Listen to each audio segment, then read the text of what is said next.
अवधूत चिंतन श्री गुरुदेव दत्त श्री स्वामी समर्थ.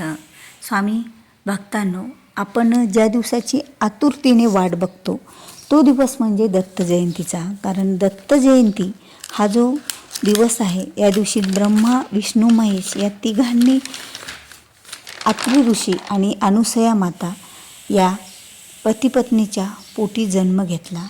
कारण हा तो भाग्याचा दिवस. या दिवशी ब्रह्मा विष्णू महेश पृथ्वी तलावर अवतरले आणि तो दिवस होता तो मार्गशीर्ष महिन्यातली पौर्णिमा. आणि म्हणून तर हा मार्गशीर्ष महिनाच स्वामींच्या सेवेसाठी, दत्त महाराजांच्या सेवेसाठी खूप महत्त्वाचा मानला जातो. कारण दत्त महाराजांचेच अनेक अवतार आणि त्या अवतारापैकी स्वामी समर्थ महाराज हे पण त्यांचे एक अवतार. म्हणून तर आपल्या देवघरामध्ये जर स्वामींची मूर्ती किंवा फोटो असेल तर दत्त जयंतीपर्यंत हा एक उपाय केला तर स्वामी मागाल ते सुद्धा महाराज आपल्याला देतील. तो उपाय कोणता आहे, कुणी करावा, कसा करावा याबद्दलची संपूर्ण माहिती तुम्हाला या व्हिडिओच्या माध्यमातून मिळणार आहे. त्यामुळे व्हिडिओ स्किप न करता शेवटपर्यंत पहा. चॅनलवर नवीन असाल तर चॅनलला सबस्क्राईब करा. कारण जेव्हा केव्हा मी अशी नवीन माहितीपूर्ण व्हिडिओ माझ्या चॅनलवर अपलोड करेल त्यावेळेला त्याबद्दलची माहिती तुम्हाला अगोदर मिळेल. तर असो, देवघरात आता स्वामी भक्त जे आहेत तर प्रत्येकांच्याच स्वामी भक्तांच्या देवघरामध्ये स्वामींची फोटो तो असतोच, पण कुणाकडे मूर्तीसुद्धा असते. आता स्वामींची मूर्ती आणि फोटो जे काही तुमच्याकडं असेल ते जर असेल आपल्या देवघरामध्ये तर त्या देवघरातल्याच मूर्ती आणि फोटो समोर आपल्याला हा एक उपाय करायचा आहे. कारण दत्त जयंतीच्या काळात ह्या दत्त महाराजांच्या लहरी पृथ्वी तलावर अनेक पटीने, हजारो पटीने पसरलेल्या असतात. म्हणून या काळात केलेल्या सेवा, उपाय, पूजा याचं अधिक महत्त्व आणि अधिक पटीने आपल्याला फळ मिळत असतं आणि आपलं कुठेतरी पुण्याचा साठा हा भरत असतो. आणि मार्गशीर्ष महिना दत्त महाराजांचा जन्म, यामुळे हा संपूर्णच महिना पवित्र मानला जातो. आणि श्री विष्णूने ते साक्षात म्हटलेलं आहे की मासात मास मी आहे. म्हणजे श्री विष्णूंच्या प्रत्येक अवतारामध्ये श्री विष्णूचा कुठल्या तरी एका गोष्टीची संबंध असतो. पण दत्त महाराजांच्या अवतारात श्री विष्णूंचा सुद्धा अवतार, त्यामुळे श्री विष्णूंनी सुद्धा सांगितलं की मासात मास मी मार्गशीर्ष मास आहे. यामुळे तर या महिन्यामध्ये ज्या काही सेवा, उपासना, उपाय केले जातात ते आपल्या इच्छा आकांक्षी पूर्ण करणारे उपाय आहेत. स्वामी भक्त आणि दत्त महाराजांचे भक्त हे सर्व या मार्गशीर्ष महिन्यामध्ये दत्त महाराजांच्या आशीर्वादाच्या छायेत राहतात. आणि आपण आपल्या देवघरात स्वामींची मूर्ती आणि फोटो आहे, पण आपण दररोजच स्वामींची नित्यसेवा करतो असंही आपल्याला वाटेल की मी दररोज नित्यसेवा करते किंवा करतो, तर तरीही माझ्या इच्छा आकांक्षा पूर्ण होत नाहीत. कारण आपलं प्रारब्ध एवढं जड असतं ना की त्या प्रारब्धात न जाणू कोणत्या जन्मात किंवा या जन्मात आपल्याकडून कळत न कळत काही पाप घडलेली असतात आणि ते पापांचं निरासन होण्यासाठी आपल्या एवढ्या सेवा पुरेशा नसतात. ते दररोजचे 3 अध्याय स्वामी चरित्र ग्रंथाचे आणि 11 माळी स्वामींच्या हे आपलं दररोजचं जे काही संकट येणारे आपल्यावर टळतात आणि आपण एक स्वामी भक्त आहोत याचा एक पुरावा आपल्यासोबत राहत असतो. म्हणजे आपण स्वामींपासून दूर जात नसतो.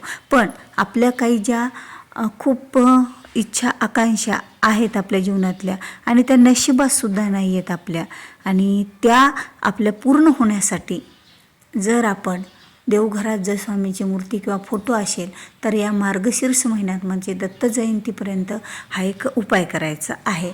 आता तो उपाय तुम्ही 11 दिवसाचा, 7 दिवसाचा किंवा 21 दिवसाचा किंवा 9 दिवसाचा यापैकी तुम्हाला जेवढे दिवस शक्य होईल तेवढे दिवस हा उपाय करायचा आहे.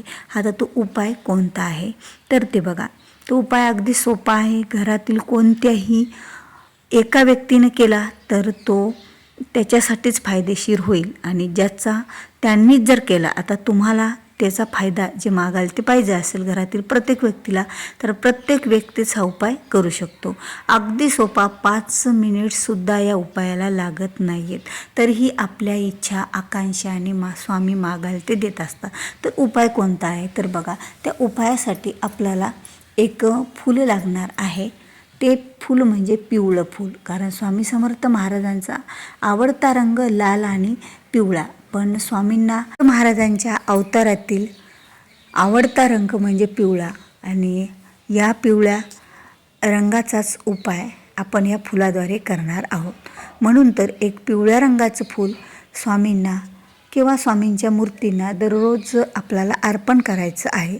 त्यानंतर त्यांच्यासमोर जो खडीसाखरेचा नैवेद्य दत्त महाराजांच्या आवडीचा, स्वामी महाराजांच्या आवडीचा खडीसाखर ठेवायची आहे, त्यांचा नैवेद्य दाखवायचा आहे. आणि त्यानंतर महाराजांना हात जोडून आपली जी काही इच्छा, आपली जी काही मनोकामना हात जोडून स्वामींच्या पुढे ती स्वामींच्या जवळ म्हणून दाखवायची. कारण स्वामींना आपल्या इच्छा, आकांक्षा आपण जर सांगितल्या तर ते त्यांच्यापर्यंत लगेच पोहोचतात.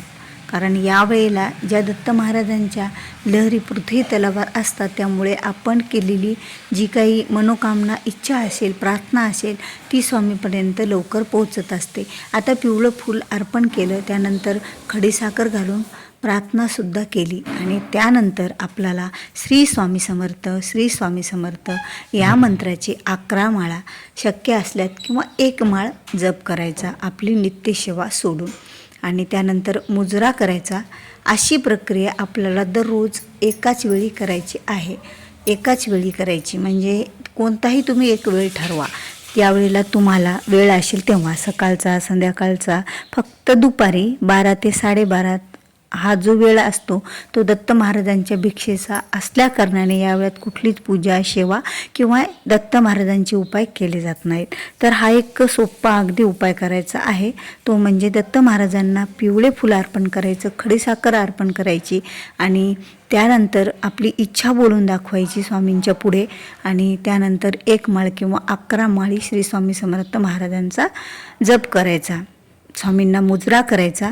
आणि हाच उपाय सतत आपल्याला 11, 21, 7 किंवा 9 दिवस तुम्हाला जमेल तेवढे दिवस हा उपाय आपण करायचा आहे.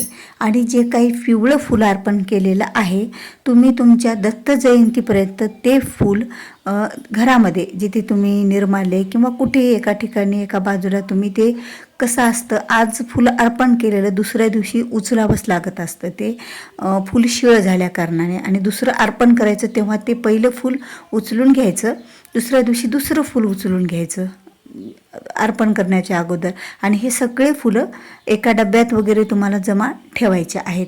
ते दत्त जयंतीपर्यंत ते फुलं घरातच राहिले पाहिजे.